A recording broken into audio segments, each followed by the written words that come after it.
On avait un prix de l'électricité qui était pas cher, grâce au nucléaire.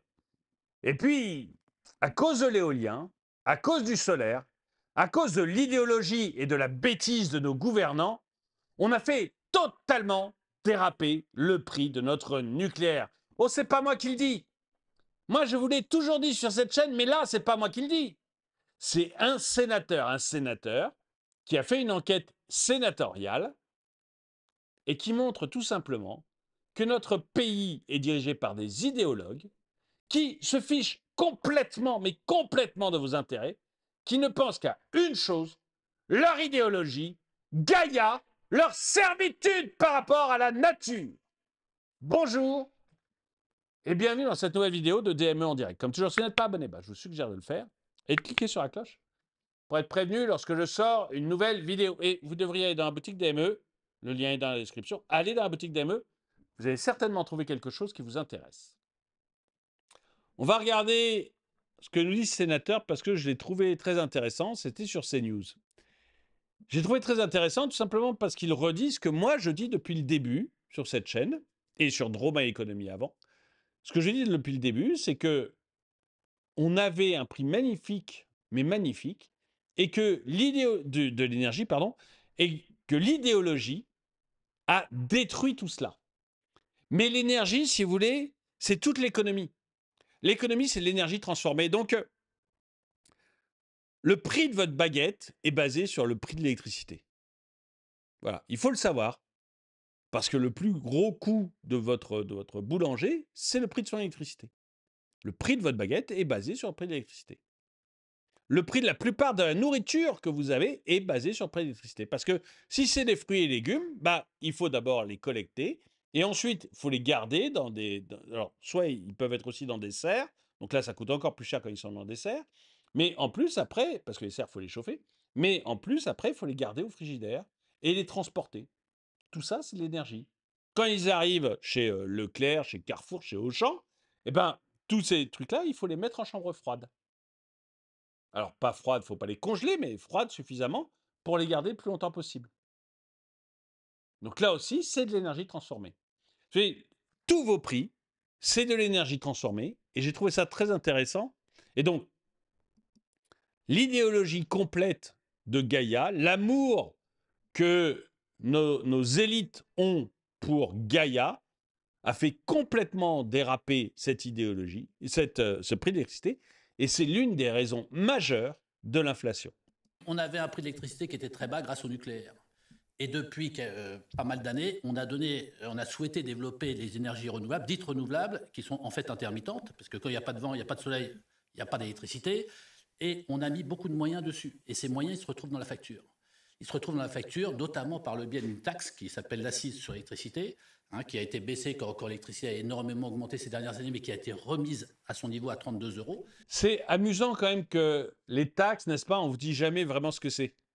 Assise sur l'électricité, vous ne savez pas du tout ce que ça veut dire.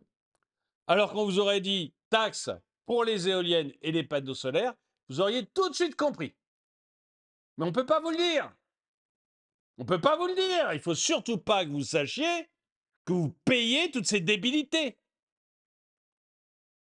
Déjà que ça vous gâche votre paysage et ça vous gâche votre vie quand vous habitez pas loin et ça vous gâche votre paysage quand vous habitez un tout petit peu plus loin. Si en plus vous saviez que vous devez payer comme ça 32 € sur chacune de vos factures, ça pourrait commencer à vous énerver. Donc il ne faut pas le dire. Donc on va dire taxe sur l'assise de l'électricité. Personne ne comprend ce que c'est merveilleux. Donc en fait, on a une électricité qui subit le coût des énergies renouvelables qu'on a voulu développer et qui subit en plus une fiscalité qui est très importante. Mais on est fou d'avoir fait ça. En fait, on a fait n'importe quoi, comme dans tellement de domaines. Parce qu'on n'est pas rationnel. Pascal, on n'est pas rationnel. Et où on n'est pas rationnel ou on est idéologue? On est idéologue. Il y a les deux. Les deux vont ensemble. Hein. Quand t'es idéologue, t'es pas rationnel. Hein. Mais quand on est idéologue, souvent on n'est pas rationnel. Ah bah d'accord. L'idéologie l'emporte sur la rationalité. Moi, je suis... les éoliennes, c'est une horreur. Une horreur. La baie de la Baule est un scandale. Il y a des Baulois qui nous écoutent, c'est une honte. Les pêcheurs, non mais la biodiversité est attaquée, c'est d'une laideur absolue et ça ne sert à rien. Est-ce que ce que je dis est vrai ou pas? En grande partie. Qu'est-ce qui est faux dans cette... Et ça coûte. En grande partie. C'est-à-dire que si elles n'existaient pas, ça serait pareil. Notre rapport de la commission d'enquête du Sénat a conclu qu'il fallait arrêter de soutenir fortement les énergies renouvelables. Qu'on les laisse vivre leur vie, si elles peuvent vivre leur vie, tant mieux, mais il faut se concentrer sur le nucléaire. On a lâché le nucléaire pendant des années, et si on veut avoir une électricité relativement bon marché et qui nous permette d'être compétitifs au niveau international, il faut se concentrer sur le nucléaire. Commission d'enquête du Sénat. Alors bon, ils auraient pu. Moi, je recommande au Sénat, hein, si vous voulez éviter des commissions d'enquête, vous regardez juste mes vidéos sur Droma Economy. Ça vaut toutes les commissions d'enquête du Sénat. Parce qu'on arrive aux mêmes conclusions. J'y peux rien, on arrive aux mêmes conclusions. Le nucléaire, l'électricité, McKinsey, le vaccin, on arrive aux mêmes conclusions. Donc j'aimerais, s'il vous plaît, moins de commission d'enquête et plus d'abonnés. Mais, mais c'est incroyable, incroyable.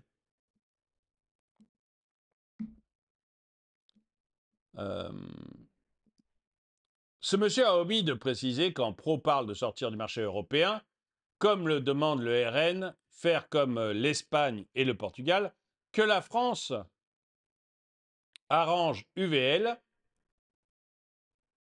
Arrêtez de parler avec des trucs comme ça parce que c'est pénible de mettre des acronymes. Dites-nous de quoi il parle. Puisque les Allemands n'ont pas de nucléaire et Macron fait souvent passer les autres avant les Français. Non, je crois, ma Max, c'est pas ça. Macron fait souvent passer les autres avant les Français, c'est certain, mais en l'occurrence, sur l'Europe, je pense que c'est tout simplement parce qu'on dépense notre argent n'importe comment et qu'on a besoin que les Allemands nous acceptent. C'est-à-dire que on va tous les ans, dire aux Allemands, oui, on a fait un déficit plus grave que prévu, oui, on n'est plus dans les clous de Maastricht, oui, notre dette était au-dessus de 60, au-dessus de 80, au-dessus de 90, au-dessus de 100, au-dessus de 110%, mais est-ce que vous pourriez encore nous prêter de l'argent, s'il vous plaît? C'est ce qu'on dit tous les ans aux Allemands. Et pour que les Allemands acceptent de nous laisser déraper à ce point-là, eh bien, on leur a offert le nucléaire et l'électricité française. Je crois vraiment que ça a été ça le deal. Je crois vraiment que ça a été ça le deal. C'est-à-dire que je ne sais pas quel président est allé voir une énième fois un chancelier allemand, lui a dit, écoute, je n'ai pas respecté mes engagements, comme l'année dernière, comme l'année d'avant, comme l'année d'avant encore, comme toutes les années depuis 20 ans, je n'ai pas respecté mes engagements. Mais il faudrait que tu continues à accepter de signer les chèques à ma place. Est-ce que c'est possible? Et l'Allemand lui a dit, oui, mais alors moi, ce qui me gêne, c'est votre nucléaire et votre énergie pas chère. Qu'est-ce que tu peux faire pour moi? Et je crois vraiment qu'il y a eu un deal entre la France et l'Allemagne là-dessus. Je ne sais pas si c'est sous Merkel, je ne sais pas si c'est avant Merkel, mais il y a eu vraiment un deal entre la France et l'Allemagne, où l'Allemagne a dit, OK, la France, je te laisse déraper, et la France, en échange, a donné son nucléaire et son électricité pas chère. Je crois vraiment que c'est ça. Et c'est bien avant Macron. Hein. C'est bien. Macron n'a certainement pas arrangé les choses. Elle a même très largement empiré. Mais c'est nettement avant Macron que ça a commencé. Pourquoi les prix de l'électricité est fixé sur celui du gaz? Mais à cause des éoliennes, mon grand. Pardon. Enfin, je ne connais pas ton Fra. Ça commence par Fra. Avec un peu de chance, il s'appelle François. À cause des éoliennes. Alors, je vais raconter pourquoi. Ça faisait longtemps qu'on n'a pas vu ça. En fait, pourquoi on fixe le prix européen de l'électricité sur le prix du gaz? Tout simplement parce que l'idée, c'est de fixer le prix de l'énergie sur la dernière unité actionnée. Donc, la dernière centrale que je mets en route. C'est ça qui va fixer le prix de l'énergie, tout simplement parce que la dernière centrale est censée être la plus chère. Hein, et qu'il faut qu'elle soit rentable, sinon je ne la mets pas en route.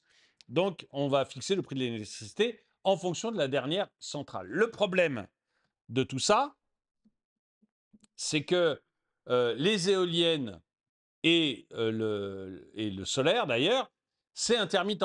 Comme le disait le sénateur, quand il n'y a plus de vent ou plus de soleil, bah, votre éolienne ne marche plus et votre solaire ne marche plus. Donc, il s'arrête. Donc, il faut allumer de toute urgence une centrale. Une centrale nucléaire, ça ne s'allume pas et ça ne s'éteint pas de toute urgence. Déjà, actuellement, on les fait compenser l'éolien et le solaire et c'est un véritable problème. Quand il y a trop de vent, etc., vous devez baisser votre énergie nucléaire pour faire de la place à l'éolien. Et c'est un véritable problème sur la durée de résistance d'une centrale nucléaire, parce que ce n'est pas fait pour faire du start and go. Mais, donc, ce qu'on allume quand les éoliennes s'arrêtent, ça ne peut pas être des centrales nucléaires. Donc, il reste deux types de centrales, les centrales à gaz et les centrales à charbon. La centrale à gaz étant le moins polluant, c'est ce qu'on a essayé le plus souvent d'allumer le premier. Voilà. Mais donc c'est pour ça, la dernière centrale allumée, c'est très souvent une centrale à gaz. C'est pour ça que le prix de l'électricité est indexé sur celui du gaz. Voilà. Et encore une fois, si on n'avait pas fait ça, quand c'était EDF qui gérait la totalité de l'électricité, c'était possible parce que EDF disait, moi je fais un prix moyen en fonction de tous mes coûts. Je fais un prix moyen de l'électricité. Et ça, c'était faisable. Mais quand vous êtes au niveau européen, ce n'est pas possible parce qu'il n'y a pas que EDF. Ce n'est pas EDF qui gère la totalité de l'électricité sur l'ensemble de l'Europe. Donc, comme vous avez plusieurs acteurs, eh ben, il faut que tous les acteurs aient intérêt à allumer leur centrale électrique. Et donc, il faut que le dernier appelé, donc le gars qui a une centrale au gaz, il faut qu'il ait intérêt à allumer sa centrale à gaz. Sinon, il dit, bah non, je n'allume pas ma centrale à gaz puisque je perds de l'argent, donc c'est à perte. Donc, je n'ai pas allumé ma centrale à gaz. Et le résultat, bah, c'est qu'il n'y a pas assez d'électricité pour tout le monde. Donc voilà, j'espère que j'étais assez clair, mais voilà pourquoi ça marche comme ça.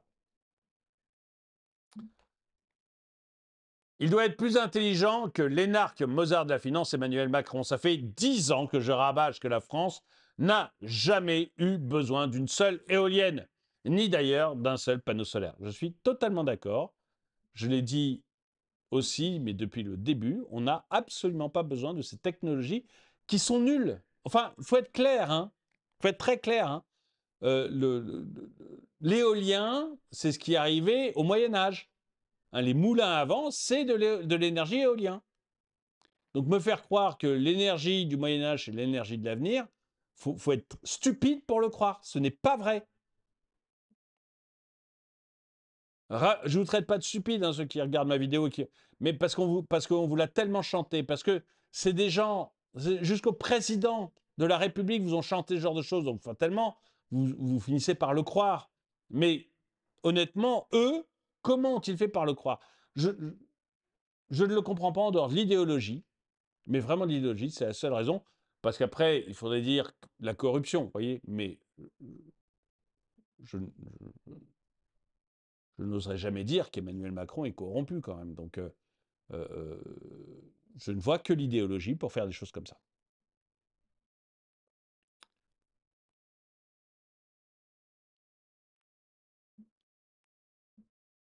Alors, je ne sais pas si c'est avec Sarah Salman. J'ai entendu qu'on avait en ce moment, trop d'électricité, alors que Flamanville est arrêté. Mais elle est toujours aussi chère. Je croyais que le prix était dicté par la loi du marché. Non, on a trop d'électricité en France, mais on paye le prix européen de l'électricité. Et en plus, tes contrats d'électricité, toi, généralement, ils sont long terme. Si tu n'as pas de contrat, ton prix du kilowattheure ne change pas tous les jours, quoi. Donc, c'est pas comme ça que ça fonctionne. Et en plus, c'est un prix européen. Donc, la France pourrait produire trop d'électricité que ça ne change rien. Il faut sortir du prix européen. Hein. Ça, c'est clair qu'il faut sortir du prix européen de l'électricité. C'est une bêtise. D'une part, c'est une bêtise d'un point de vue économique, mais en plus, c'est une bêtise vis-à-vis de nous, vis-à-vis de la France. Parce que ça t'empêche d'avoir un avantage compétitif. Grâce aux centrales nucléaires, nous avons un véritable avantage compétitif très très fort. Le fait de pouvoir produire de l'électricité pas cher. Donc, pour tout ce qui est usine, pour tout ce qui est chimie, pour tout ce qui est énergivore, mais également pour votre boulanger, pour votre pâtissier, ça devrait être topissime, la France. Donc, on devrait attirer des boulangers, des pâtissiers. Disons que vos boulangers et vos pâtissiers devraient pouvoir gagner correctement leur vie et pas fermer les uns après les autres comme actuellement. Mais en plus, les usines chimiques de toute l'Europe, les usines sidérurgiques de toute l'Europe, les usines, beaucoup d'usines devraient faire tout ce qu'ils peuvent pour venir chez nous. Parce qu'on a un avantage compétitif XXL. Mais on s'est nous-mêmes lié les mains.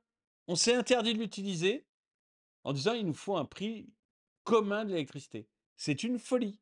C'est une pure folie. Il faut absolument sortir de ça. Moi, en tant que président, ça serait probablement la première mesure que je prendrais. Pourtant, il y en a une tripotée de mesures. Hein. Mais, mais celle-là, ça serait la toute première. La toute première. Sortir du prix européen de l'électricité et donner une instruction très très claire au patron d'EDF. Tu gères ta boîte comme tu veux. Mais je veux le prix le plus faible de l'électricité de tout l'Occident. Je le veux moins cher que les Américains, je veux moins cher d'Europe. Donc, je veux le prix de l'électricité le moins cher de tout l'Occident. Et je veux une électricité qui soit stable. C'est-à-dire que demain, je ne veux pas entendre parler d'une coupure d'électricité. Je ne veux pas entendre parler d'une usine ou d'un petit commerçant qui a eu une coupure d'électricité. L'électricité la moins chère d'Occident et une électricité stable. Voilà. C'est les seules informations que je lui donnerai. Et pour tout le reste, on sort du prix européen d'électricité et EDF se démerde. Ils l'ont très très bien fait pendant des décennies. Il n'y a vraiment pas de raison de se casser la tête avec ça. Dites-moi ce que vous en pensez dans les commentaires. En tout cas, merci d'avoir regardé cette vidéo. Mettez-lui un pouce vers le haut, commentez-la, partagez-la. Merci à tous ceux qui soutiennent la chaîne. Et moi, je vous dis à très bientôt.